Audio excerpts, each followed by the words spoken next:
Morning, everybody. John Sfiocla here from GAI Insights, bringing you the Gen AI news briefing, rating your news essential, important, or optional, putting time in your day and knowledge in your minds. Good to be here with Luda, Paul, Ankash. We had a fantastic 2 days at our conference. Seemed to go off well. People seem very happy. A lot of action-packed activity and more to come. Anyway, today we've got, I think, 6 interesting articles, everything from batching of capability through anthropic to the fact that OpenAI is whinging about the fact that Microsoft's not giving them enough servers. All right, Ankash, you take us to the first one. Thanks, John. The first one that we have for today comes from Anthropic, and it talks about how Anthropic has launched the message batches API, similar to what OpenAI has been doing. Yeah, the message batches, I rated this thing as optional, interesting. It's amazing to me. And I don't think Luda and Paul are quite old enough, but so much of what's happening now reminds me of stuff that happened with mainframes. Now we have batch processing, we've got job control, we've got, anyway, it looks, but much richer semantics. And, the capabilities aren't as stable yet, of course, because we're early days. But I did this completely as an optional. It's a short product announcement, cheaper, better by doing batch processing through Anthropic. But what do you guys think? Yeah, I agree, but this is a reminder of the old age. Ankash, if you scroll down, the pricing is down there, and it's seriously cheaper right here. So Yes. for all of their models, they are giving you the pricing, and yeah, but optional. All right, Paul, we're going optional? Yeah, right. But I just want to acknowledge, I mean, this is a natural refinement of the use cases. We just don't need real-time input-output from many use cases. You can batch it. You can, we've seen it with O1. I'm willing to wait 18 minutes to get more smarts. I think we're going to see a whole bunch of intelligence where people will send off a project and the robots will work on it and they'll come back after lunch. But optional for this article. All righty. Next.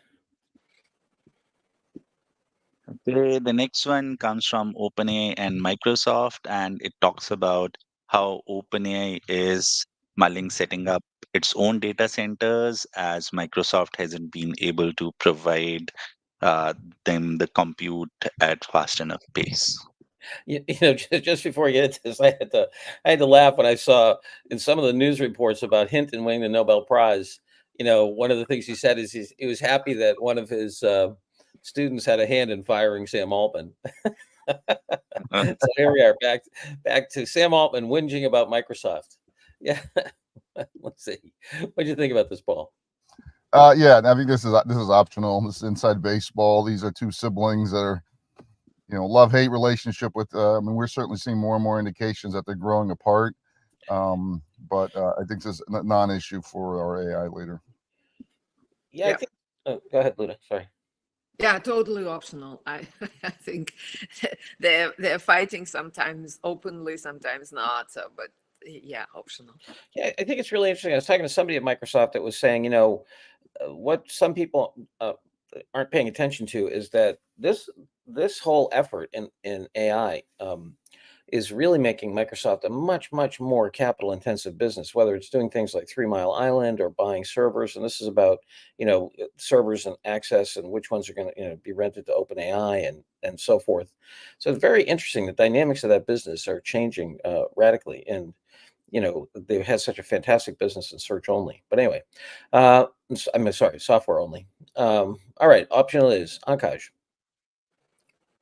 Okay, the next one comes from Neuralift, and it talks about how they are building trust in AI-powered marketing segmentation using W&B's Weave.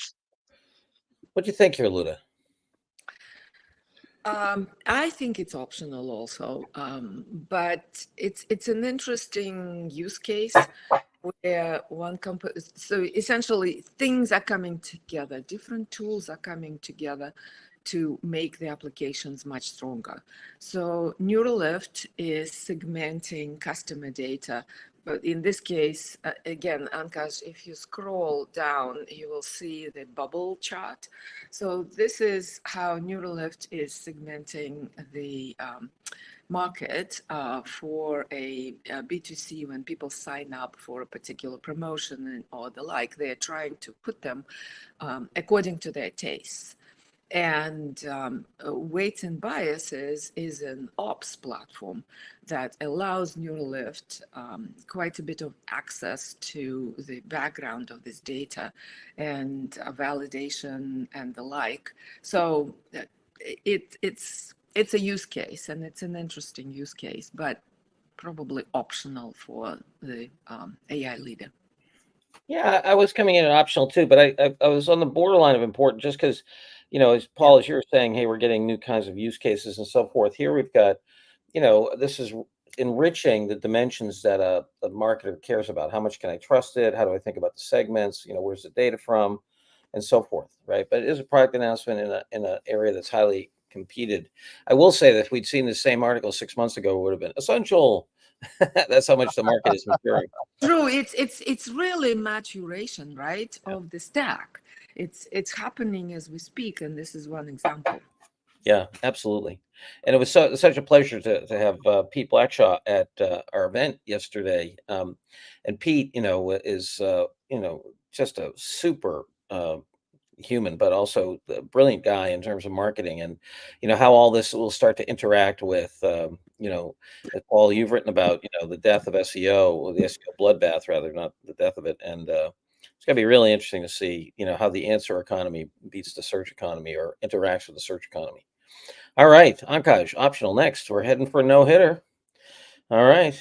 I can't remember which pitcher had the most no-hitters. Go ahead. So this one is a research paper which talks about ScienceAgentBench. So this is a rigorous assessment of language agents for data-driven scientific discovery. Yeah, when I was looking at this one, this is something that it's kind of the I think of it as the sausage making of science, right? They're in there making a contribution, which is useful around putting together the process and benchmarks for those process for the entire scientific process, and then saying which agents can, in fact, take that part of the scientific process and automate it. And the agents are not very good right now. They're in the mid 30s in terms of their ability to handle each of the different steps of science. So, I think that this is a brick in the wall of knowledge, but an optional thing for our leaders. I was thinking. What do you guys think? Yeah, I like the last sentence. How critical they are about the performance of LLM. These results underscore the limited capacities of current language agents in generating code for data-driven discovery, let alone end-to-end automation for scientific research. Yes. So the bricks, they're saying more bricks need to come before you can do that, really. Yeah. Yeah, I know Paul is just such an advocate of agents. He thinks they're going to be everywhere this year. No, well, but I do think though that the parallel to Pete's thing on this is that Peter talks a lot about the economy moving from the search economy to the answer economy, Yeah. and where the LLM or truth agents that you can't BS with marketing, and I think we're seeing that same truth element on the scientific papers here. So I think this is another step towards much more rigorous information. Yeah, the other thing that I think that this kind of misses is that science is a combination of art and science. If you, I used to be, a social scientist for my day job, and the creativity of experimental design is a huge issue. Like, how do you get at something in a way that really gives you how do you create an experiment that actually gets at the factor you're looking at, or the thing you're trying to prove, can often be quite challenging. And so the idea that you can automate that, I think, is whatever. I think for known processes, you might be able to automate things, certain parts of drug compliance and discovery, and going from clinical trials to, from the lab to initial clinical trials. But it's a much more creative act than some think about. Anyway, optional it is. Ankash next. Okay. Yes. So the next one comes from Microsoft, and it sort of provides a summary of various use cases from forecasting storms to designing molecules and how AI foundational models have been helpful. All right. On this one, I think we had you, Paul. Yeah, we've talked about this a few times. This is from a vendor. It's around a very interesting topic called, traditionally scientific discovery was based on hypothesis. Can we use these large language models to find patterns and back into the hypothesis? But the same thing, John. We had a really robust discussion on this on the AI retreat we had with the MIT community a couple of weeks ago. But this particular article is optional. It's rehashing the same thing. It's from a vendor, not a lot of particular use cases. All right. What do you think, Luda? I was bordering on important. Ah, Controversy. Excellent. And the reason being, they discuss three cases. The Aurora that they trained with various data in the even chemistry of the atmospheric conditions. And so they call it Aurora, MetaGen, that they trained in uh, generating materials, new materials, right, and the prompts, and the meta sim that predicts how those new materials will behave. And then they have the TemGen that they don't discuss in here. This is the drug discovery model. So the interesting thing and the reason to go important here is that the pieces in the model, they not only train the models in the subject matter, but they changed the pieces of the model, the tokens, into meta tokens are related to this particular subject matter, right? So I find it's interesting and important for people to know that as they develop their own vertical models or vertical prompts, if you will, and adjust it to their specific domains, they can look at that and prompt the models with meta level information and meta level data. yes. Yeah, I would support important as well. I love the fact that it predicts things like the molecule behavior when it's doing the molecule design. And Yeah. That's incredibly powerful when you think about it. It's not just a configuration and search. It's search and configuration of a possible solution, but also it's synthetic analysis of its behavior, which is really, I think, powerful. So yeah, let's go important with this one. We're not going for the Nolan Ryan 7. I think Nolan Ryan had 7 no hitters. So no, we got somebody on base here. All right, we got important. And kudos to Microsoft because they are focusing on this as their strategy, right? To get the discovery tools for the enterprise, Yes. for research alike. So this is good to know. I will say that I think NVIDIA has stolen the march on Microsoft in terms of marketing, right? I don't think Microsoft's as clear about where it's verticalizing its expertise. And this is very deep, expertise in weather and molecules, you know what I mean? And whereas NVIDIA, has their whole NIM stack and, partners. So anyway, if I were Satya Nadella, I would be kind of angry that NVIDIA seems to be coming to market with better, because Microsoft used to be pretty good at, verticalizing its offerings. There'd be some heads getting knocked around if I were running things. Anyway, I'm not.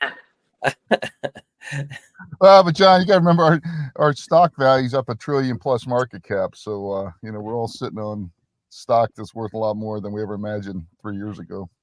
Even on my yacht, I'd be pissed off. Okay. All right, next. Important. Yay. No, it's not a no-hitter. So the last one that we have for today talks about if we can make any smaller open source large language models which are smarter than humans. And John, this is the article that Tim was mentioning yesterday, which was an interesting one. Yeah. Great. Luda, what did you think of this one? Yeah, I actually liked the way he presented it. So this is a research who works actually for Cisco, but this is his own experiment, and that's why he is publishing it in Medium, right? And I think he goes through what is the reasoning in LLM, why it matters, and then he suggests a particular technique to be used to actually advance the reasoning of LLM. And he goes through how it does, and then compares various model with techniques and with no technique.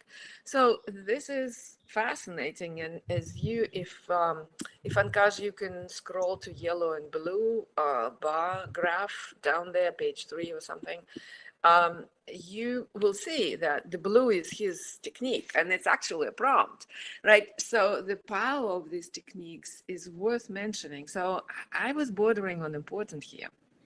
Yeah, and I think he also publishes the scripts, right? So you can go ahead and use this. Yeah. And he discusses how you can adjust the script for your own purposes. So, and the advancement of the reasoning capabilities of the model is quite interesting, right? Quite here, right? So Okay. I think it's worth noting, and it's easy, right? You just plaster a prompt. Should we put it essential? I mean, a lot of people are experimenting with small models, and this is a way to think about improving those. Nah, I'll go important. Paul, what do you think? Good And try, we were John. just sitting through 2 days with AI leaders, and I don't want to essentialize this article for them, but it's definitely important. Luda Online agrees as well. Yeah. Oh, Lucinda. Lucinda, yes. Lucinda, I'm sorry. Finding Yeah. names. Awesome. Okay, we're going for important. So we have the big tote board here, Ankash. Yes, John, just coming up. All right, we got. I think we have 4 O's and 2 I's. Yes, John. While So we're the waiting, last John, I one want to important. congratulate you 3 for being online after 2 full days, and Lucinda. I know we're all exhausted from an unbelievable Yeah, conference. well, to you too, Paul. I mean, Yeah, you guys did an outstanding job, well, actually. thank you. So this was a cool conference. Lots of positive comments, unsolicited. So people came to me and said, "This is cool. This is a great community." Lucinda and I were at the women's breakfast, and this was also a forming community, women in AI, and this is great. And women listening, please join us. There will be a meetup, and the conference community is going to proceed as well, right, Paul and John? Yes. So this is a No building of a community effort. Yes, you are now part of the Hotel California. You can check in, but you never leave. The the whole I think the most gratifying thing, 2 gratifying things from the conference. One was that people affirm that we had the right mix of theoretical and practical, ideas and implementations, and that's a challenging bullseye to hit, and I think we at least came close to it, if not hit it. And then the second thing is just the really the power of the community. I think this is moving so quickly. There's so many implications. I think that leaders coming together with scientists and case studies and ideas, really is a very practical set of activities, and it was just fun. It was a lot of fun, a lot of laughter, a lot of joy. Adam Rappaport did a fantastic job. Jeffrey Rayport, just all kinds of great talent. And So, on just to relate that, I mean, John, we worked really hard to have a lot of leaders who were in production, kind of over the river, seeing the gold and coming back. And I was surprised at how many of those stayed for other talks, taking notes, learning from others. So even the pioneers learning from pioneers was a very notable trend as well. Yeah, totally. So we'll be putting out a lot from the conference in different snippets over time. And of course, we continue our community, the Learning Lab and so forth. We'll be doing other conferences, probably smaller, dinners and meetings and conferences. We continue to have AI Woodstock, we just keep pushing this community forward. And if there's anyone listening here that, needs help or pointers or wants to, get to know people, please reach out to us, because we really believe in this community. All right. Thanks, everybody. Anything else? Ludo, Paul, Ankaj? Nope. All righty. Bye, everybody. See you tomorrow. Thank you.